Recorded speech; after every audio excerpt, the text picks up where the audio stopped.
J'ai le plaisir d'accueillir Élisée Omoko qui va procéder à la lecture d'un conte. Vous avez sans doute entendu parler des œufs d'or de Cléopâtre et de sa relation amoureuse avec un empereur romain. Eh bien, Élisée Omoko va vous faire une lecture du conte des œufs. Écoutez-le avec attention. Le conte des œufs. Pour passer pesamment les 40 jours du carême, depuis le mercredi des cendres jusqu'au dimanche de Pâques.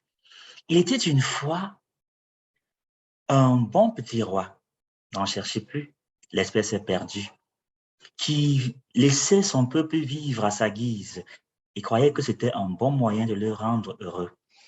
Et lui-même vivait à la sienne, pieux, débonnaire, n'écoutant jamais ses ministres, puisqu'il n'en avait pas, et tenant conseil seulement avec son cuisinier, homme d'un grand mérite, et avec un vieux magicien qui lui tirait les cartes pour le désennuyer.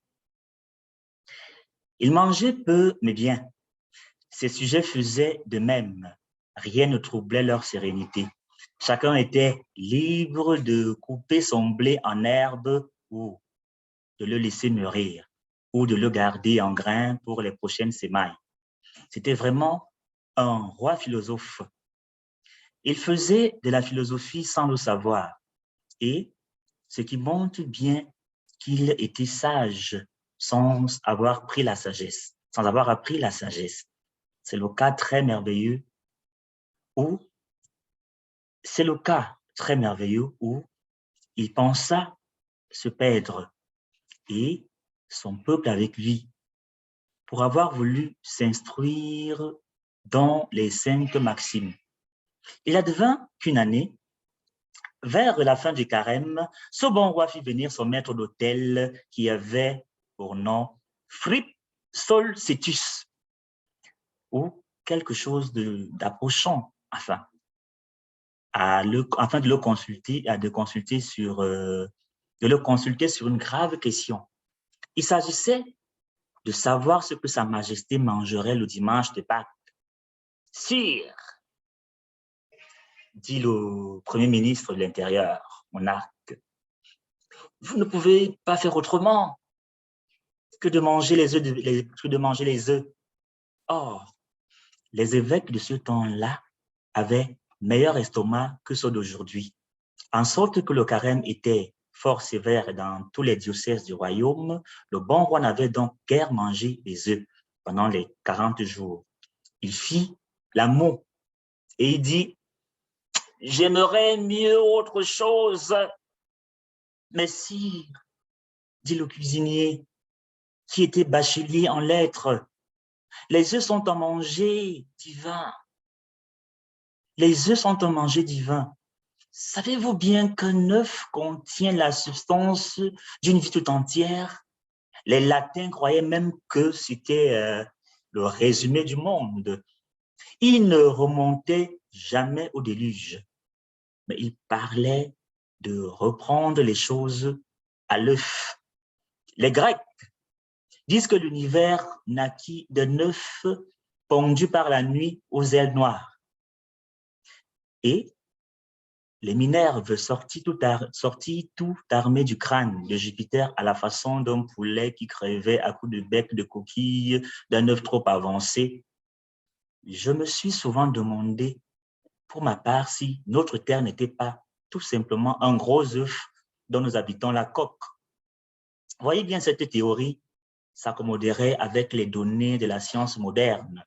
Le jaune de cet œuf gigantesque ne serait autre que le feu central de la vie du globe. Je me moque de la science moderne, dit le roi, mais je voudrais varier mes repas. Sire, dit le ministre, rien n'est plus facile. Il est nécessaire que vous mangiez des œufs de Pâques. C'est une manière de symboliser la résurrection de notre Seigneur.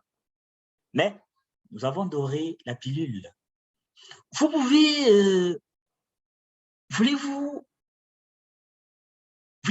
Les voulez-vous durs, brouillés à la salade, en omelette au rhum, aux truffes, aux croûtes, aux fines herbes, aux pointes d'asperges, aux haricots verts, aux confitures, à la coque, à l'étouffée, cuit ou sous la cendre, poché, mollet, battu, à la neige, à la sauce blanche sur le plat à mayonnaise, chaperonné, farci. Voulez-vous des œufs de poule, de canard, de faisan, d'ortolan, de pintade, de dindon, de tortue? Désirez-vous des œufs de poisson, du caviar à l'huile avec une vinaigrette? Faut-il commander un œuf d'autruche? C'est le repas des sultans. Ou de roc. C'est un festin de génie des 1001 nuits. Ou bien tout simplement des bons petits œufs frits à la poêle. Ou un gâteau avec croûte dorée, haché nu avec du persil, de la ciboule. Ou lié avec des succulents épinards. Aimeriez-vous mieux les humer, crus ou tièdes? Ou enfin, dédaignerez-vous d'en goûter un sublimé nouveau de ma composition où les œufs ont si bon goût qu'on ne les reconnaît plus? C'est un délicat, un délice, un délicat d'un éthéré. C'est un délicat